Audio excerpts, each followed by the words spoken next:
It was a quiet morning at 221B Baker Street, and I was enjoying my cup of tea when a young woman arrived unexpectedly at our flat. She was elegantly dressed, but her eyes held a shadow of fear, and her hands trembled slightly as she introduced herself. "My name is Mary Morstan," she said softly. "I have come to seek the help of Mr. Sherlock Holmes." Holmes, who was reclining in his chair with his long fingers steepled and eyes half closed, glanced at her with interest. "Please sit down, Miss Morstan. Tell us what troubles you." Mary explained that her father, once a British Army officer, had disappeared years ago under mysterious circumstances. Since his disappearance, she had received an annual pearl in the post, always accompanied by a letter, but with no indication of the sender. She did not know why this gift continued each year, or what it meant. "And now," she said, "I have received a letter asking me to come to London if I wish to uncover the truth.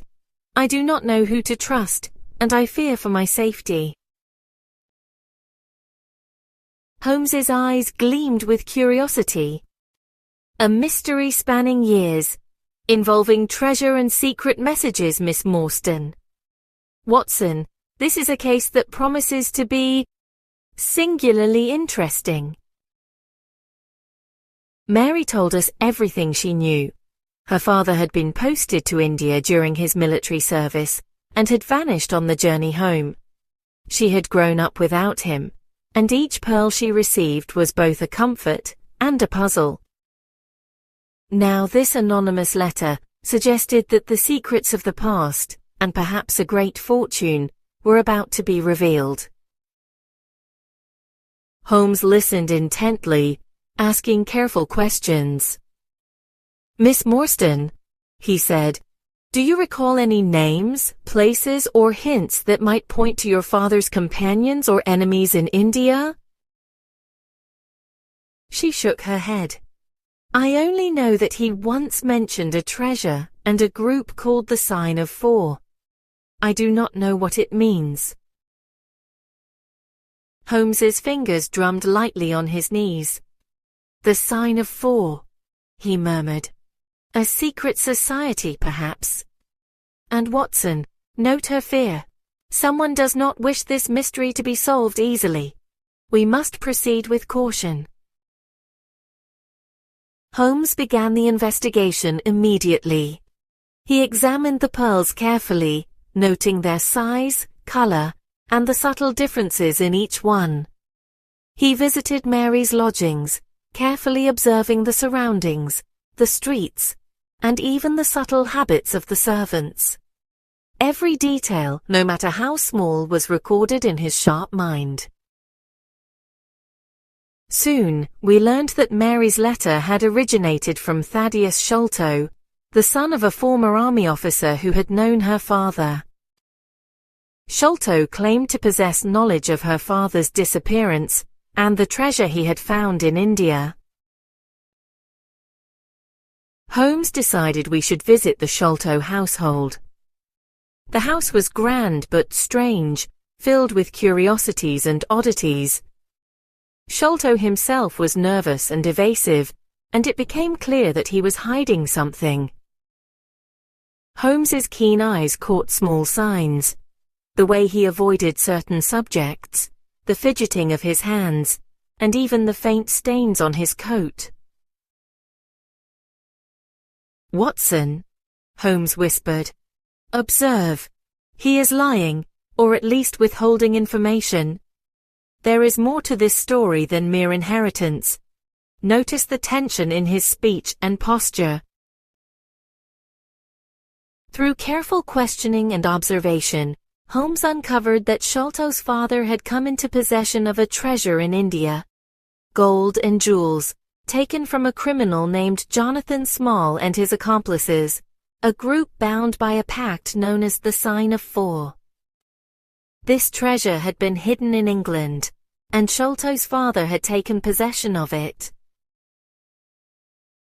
the truth was more tangled than it first appeared. Small had been betrayed by his partners and imprisoned, yet he survived and now sought revenge, wanting the treasure restored to him. Sholto, aware of the danger, had been hesitant to reveal the story, fearing that the criminals might come after him or Mary. Holmes explained, "Watson, observe how the past casts long shadows.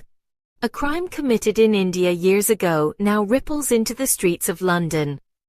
Our task is to understand the chain of events, the loyalties and the betrayals, in order to protect the innocent and bring justice to those who plot in darkness."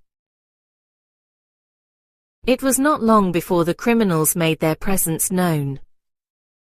A figure lurking in the shadows, strange noises in the night, and a hidden message left for Mary all indicated that Jonathan Small and his accomplices were actively pursuing the treasure. Holmes devised a plan to intercept them.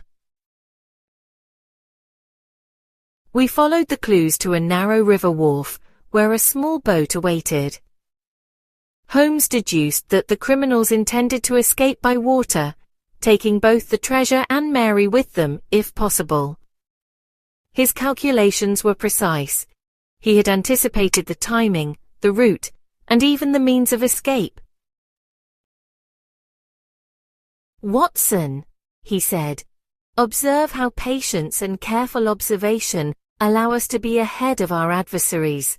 Small is clever, but even the cleverest leave patterns, if one only knows how to read them."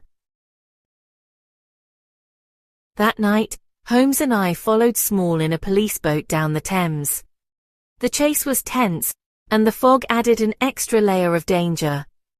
We could see the glint of jewels in the dim moonlight, the determined figure of Small maneuvering the boat. Holmes's hand never wavered, his eyes scanning every shadow, every motion. Eventually, we cornered Small.